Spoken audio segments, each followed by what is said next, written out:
네, 이재용 삼성전자 부회장에 대한 1심 선고 공판을 앞두고 미국 언론들도 큰 관심을 보이고 있습니다.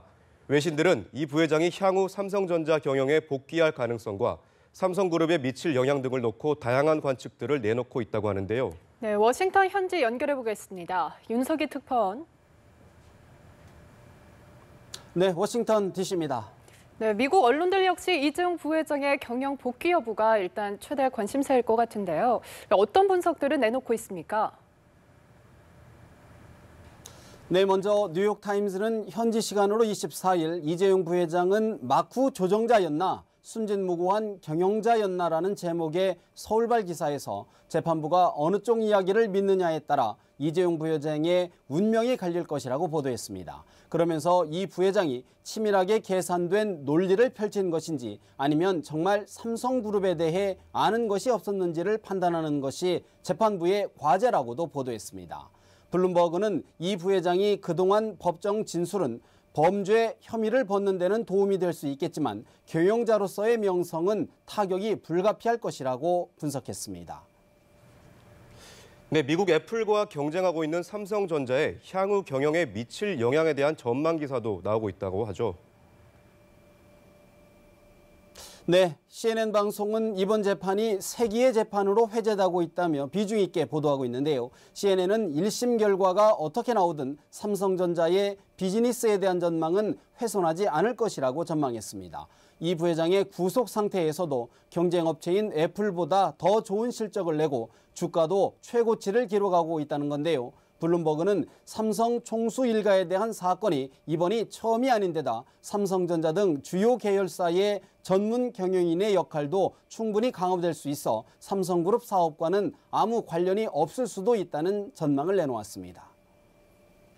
네, 하지만 삼성전자 등 삼성그룹의 경영 공백 우려에 대한 여러 전망들이 나오고 있는데 미국 언론들의 분석은 어떻습니까? 네, 월스트리트 저널은 이 부회장이 유죄를 받을 경우 세계 최대 스마트폰 제조업체인 삼성전자의 리더십 부재가 장기화하는 상황에 직면할 것이라고 전망했습니다. 경제전문지 포천은 삼성그룹이 리더십 공백으로 구조조정과 신성장 동력 확보 등의 차질을 빚을 수 있다며 장기적으로는 일부 계열사를 위험에 빠뜨리는 결과를 낳을 수 있다는 관측도 내놓았습니다. 또 이 부회장의 혐의가 대부분 인정되지 않아 이른 시일에 경영에 복귀하더라도 삼성그룹을 이끌어갈 만한 경영 능력을 입증해야 한다고 지적했습니다. 네, 미국 국내 소식 좀 들어보겠습니다. 트럼프 대통령, 대선 공약인 멕시코 국경 장벽 건설을 놓고 의회와의 갈등이 고조되고 있다고요.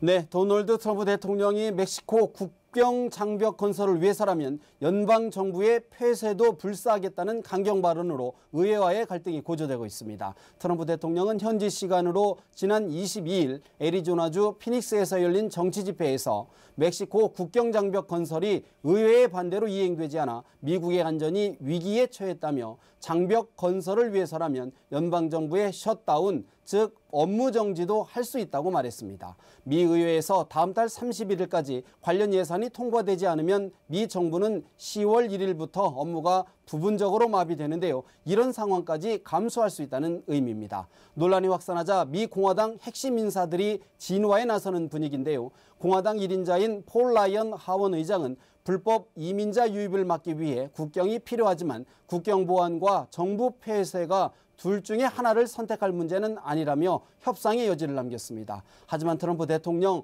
공화당 수뇌보의 원내 전략 실패로 멕시코 국경 장벽 건설 예산이 확보되지 않고 있다는 시각이어서 갈등은 쉽사리 사그러들지 않을 전망입니다.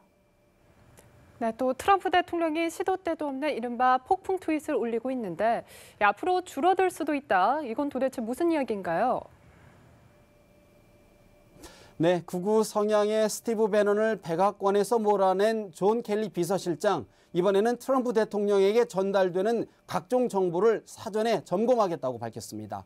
역대 백악관과는 달리 트럼프 백악관에서는 지난 7개월간 대통령에게 전달되는 각종 메모와 문건을 사전 점검 없이 이른바 프리패스를 시켜왔는데요. 하지만 이런 새로운 관행, 트럼프 대통령의 효과적인 국정 운영을 방해하면서 백악관에 무질서를 낳았다는 비판을 받아왔습니다. 특히 트럼프 대통령의 이른바 폭풍 트윗의 원인이라는 지적도 많았는데요. 미국 정치 전문 매체 폴리티코는 트럼프 대통령의 눈과 귀를 사로잡았던 배넌을 몰아낸 데 이어 백악관의 질서를 회복하는 계기가 될 것이라고 평가했습니다. 다만 트럼프 대통령 오늘도 자신을 비판한 제임스 클래퍼 전 국가정보국 국장을 향해 독설이 담긴 트윗을 올렸는데요. 과연 트럼프 대통령의 트윗 정치에 변화가 있을지 주목됩니다. 네, 또 트럼프 대통령의 대북 정책에 대한 미국인들의 반응이 부정적이라는 여론조사 결과가 나왔는데요. 자세히 정리해 주시죠. 네, 미국 조지 워싱턴 대학이 내놓은 여론조사 결과인데요. 지난 13일부터 17일까지 미국 유권자 1000명을 대상으로 한 여론조사에서 트럼프 대통령의 대북 정책을 지지한다는 응답은 43%로 지지하지 않는다는 답변은 53%로 집계됐습니다. 외교정책 전반에 대해 지지하지 않는다는 답변도 53%로 부정적인 시각이 더 많았습니다. 특히 응답자의 68%가 트럼프 대통령의 말과 행동으로 미국이 의도하지 않은 국제 분쟁에 휘말릴 수 있다고 우려했습니다. 다만 트럼프 대통령의 경제정책에 대한 지지율은 50%로 같은 조사에서 나온 국정운영 지지율 41%보다 높게 나타나 대내 정책과 대외 정책에 대한 평가가 엇갈리는 것으로 조사됐습니다. 지금까지 워싱턴에서 전해드렸습니다.